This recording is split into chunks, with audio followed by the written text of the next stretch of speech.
এই, তুই কি ভেবেছিলি শাকচুন্নি? রোজ রোজ আমার মাছ খাবে আর আমি কিছু করব না? এবার দেখ কীরকম মজা। আমি সর্ষে লঙ্কা পোড়া দিয়েছি।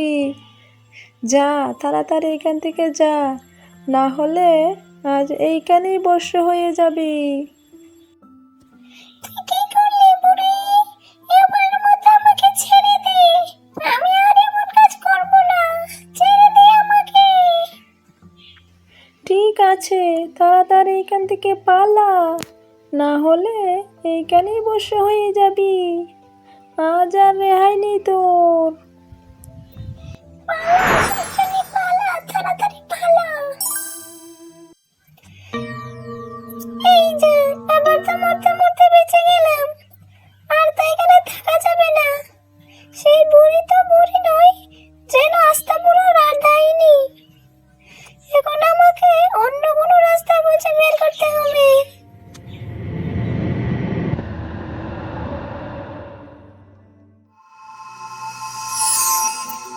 আরে, ওই তো একটা নারকেল গাছ। গাছ ভর্তি কত ডাব।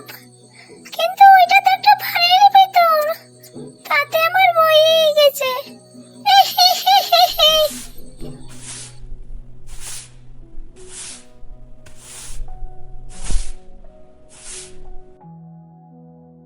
এই যে মহারানী, এসেছিস? কোথায় গিয়েছিলি এতক্ষণ? সারাদিন শুধু এদিক ওদিক ঘুরে বেড়াস, তাই না? না মা, রিমি দিদির বাড়িতে একটু খেলতে গিয়েছিলাম। বেশ, এখন ঘরে গিয়ে হাত মুখ ধুয়ে পড়তে বসো। সন্ধ্যা হয়ে এলো যে। মা, দেখো আমাদের গাছে কত ডাব হয়েছে। আমাকে একটা ডাব পেড়ে দাও না।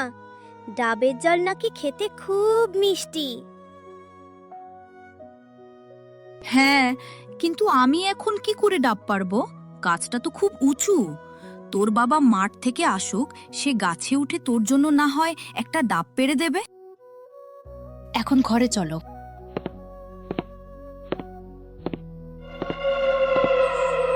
কি বললো ওই মহিলা? ডাব খাবে এই গাছ থেকে? মনে হচ্ছে এখনই কাঠটা মুচকে দেই। কাল আসে ডাব খেতে, তারপর দেখাবো মজা।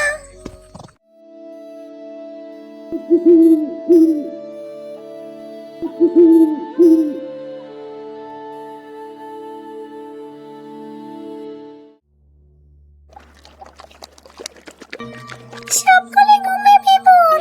আমি থাকতে তারা ঘুমাবে আর আমি জ্বালাবো না। এটা কি করে হয়? এই খোসাগুলি টিনের ছালের উপর ছুঁড়ে মারি, একটাও আরামে ঘুমাতে পারবে না। খুব মজা হবে।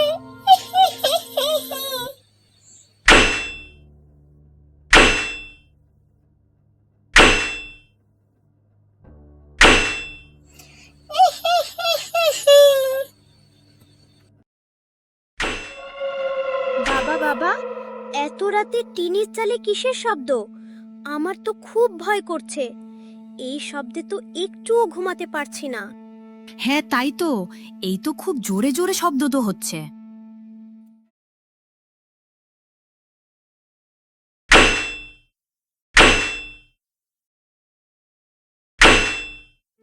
দাঁড়াও, আমি এখনই দেখছি।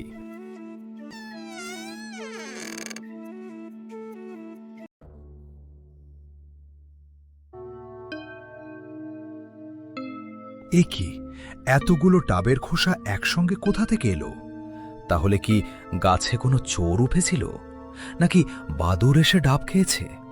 কাল সকালে গাছ থেকে সবগুলো ডাব পেরে নেব। এখন গিয়ে ঘুমিয়ে পড়ি।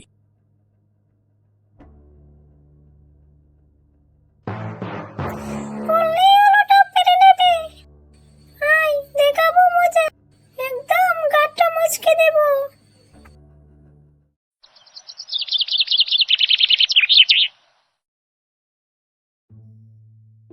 এ কি, কাল তো অনেকগুলো ডাব দেখেছিলাম। এক রাতের মধ্যে এতগুলো ডাব কোথায় উধাও হয়ে গেল?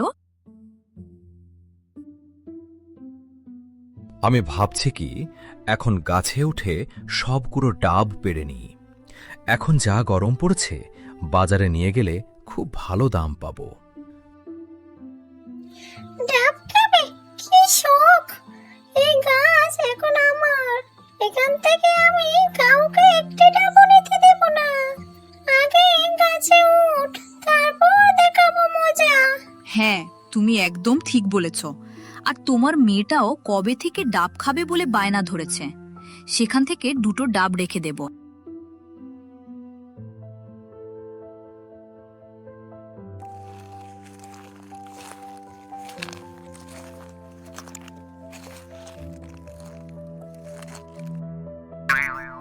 ওরে বাবারে, মরে গেলাম মরে গেলাম।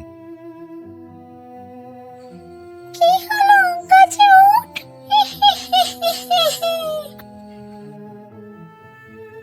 কি হলো? উপর থেকে কে 2টো পাকা নারকেল ফেললো?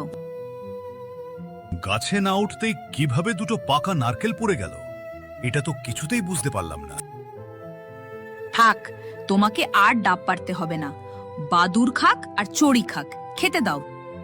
চলো ভেতরে চলো, তোমাকে কিছু খেতে দিই।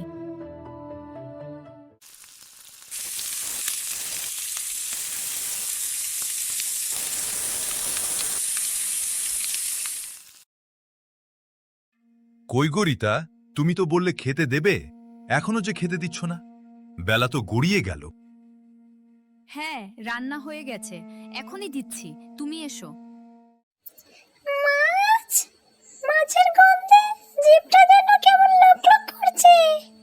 কবে ধরে মাছ ভাজা খাওয়া হয়নি, জিভটা শুকিয়ে গেছে। যাই, রান্নাঘরের বাইরে গিয়ে দাঁড়িয়ে থাকি। বউটা সরলেই মাছগুলো খেয়ে ফেলবো।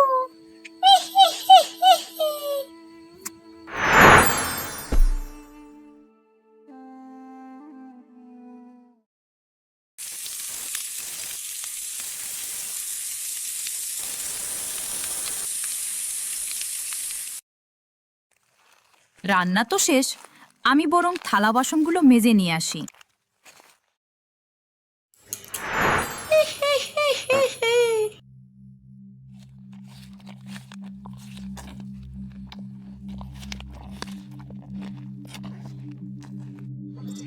মাছ ভাজা অনেক মজা, সাথে আছে ডাব। খেয়ে দিয়ে ঘুমাও গিয়ে নাক ডেকে সুর।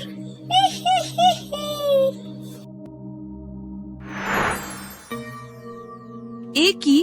আমি তো এখনই সবগুলো মাছ ভেজে এখানে রেখে গিয়েছিলাম। এই মাছগুলো গেল কোথায়?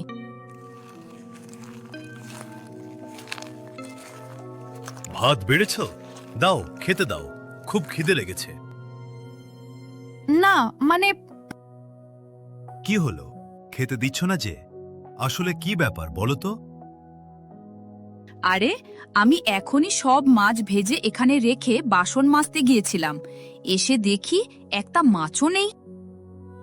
ওই তো দরজা খোলা, জানলাও খোলা, হয়তো বিড়াল এসে মাছগুলো খেয়ে নিয়েছে। তুমি তো ডেকে রাখবে। আজ আর আমার কপালে খাবার নেই, না খেয়ে যেতে হবে মাঠে। যত সব কাণ্ড! এত তাড়াতাড়ি বিড়াল এসে এতগুলো মাছ খেয়ে নিল, আর আমি কিছুই বুঝতে পারলাম না। আসলে কি যে হচ্ছে এসব ভগবানই জানে।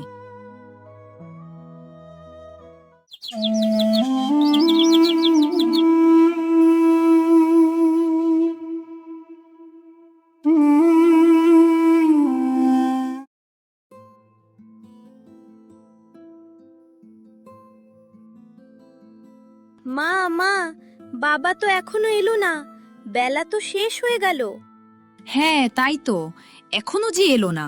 আজ তো ওর মুখে কোনো খাবারও তুলে দিতে পারিনি।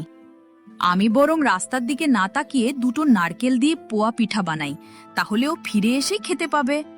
হ্যাঁ তাই হোক মা, আমিও খাবো পিঠে। তেলের পিঠে, সেই যে কবে গিয়েছিলাম মায়ের হাতে। অনেকদিন হয়েছে কোনো পিঠে খাওয়া হয়নি। আমি থাকতে তোরা পিঠে বানিয়ে গিলবে, তা তো হতেই পারে না। যা গিয়ে পিঠে বানা।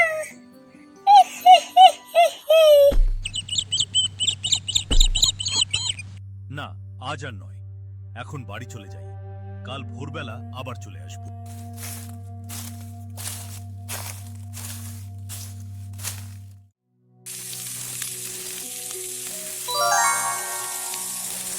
কিরে, ওখানে দাঁড়িয়ে আছিস কেন? এখানে আয়। মা, তোমার পিঠা বানানো দেখছিলাম, কি মিষ্টি গন্ধ। আমাকে দুটো গরম গরম দাও, খাই। এই নে গরম গরম পিঠা, সাবধানে খাস যেন মুখ পুড়ে না যায়। আমি বরং তোর বাবাকে বাটিতে করে গরম গরম কয়েকটা পিঠে দিয়ে আসি। ঠিক আছে মা, যাও।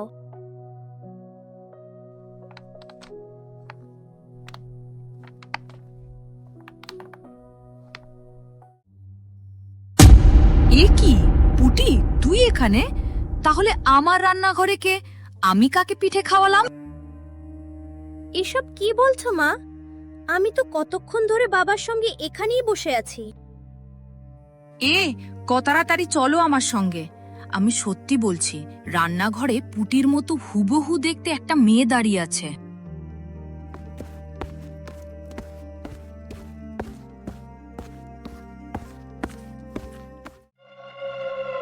ওই, আমি কি দেখছি মা? এই তো শাকচুন্নি। চুপ, একদম চুপ। ও যদি জানতে পারে যে আমরা ওকে দেখে ফেলেছি তাহলে আরো ক্ষতি করবে। তার মানে এই 2 দিনে যা যা ঘটেছে সবই শাকচুন্নি করেছে। হ্যাঁ বাবা, সেই তো টিনের চালে ডাব ফেলেছিল, আর তোমার মাথাতেও ডাব ফেলেছিল। কিন্তু এখন কি হবে? তুমি একদম চিন্তা করো না, আমি এখনই ওই বটতলায় সাধু বাবার কাছে যাচ্ছি। তিনি নিশ্চয়ই কোনো একটা উপায় বের করে দেবেন।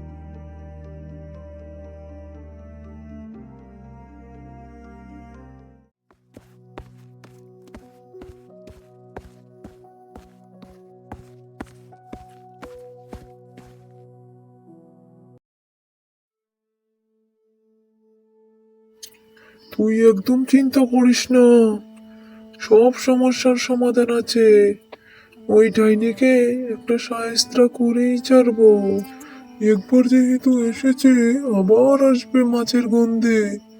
এই তেলটা নে, এটা দিয়ে আজ মাছ ভাজতে বলবি। যখন সে এসে খাবে, তখন ওই ডাইনির একটা পরিণতি হয়ে যাবে।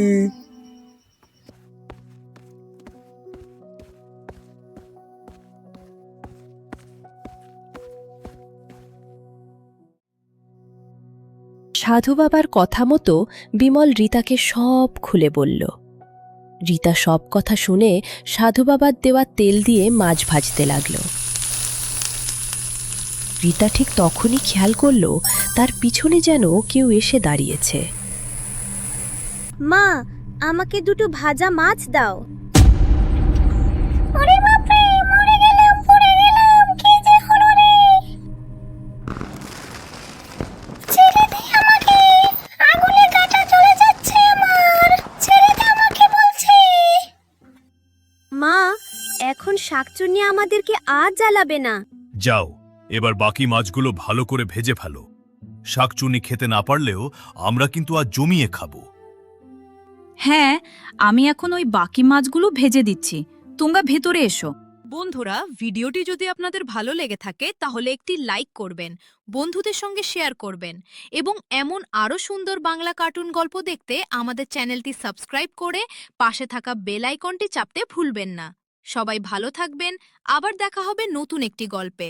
ধন্যবাদ।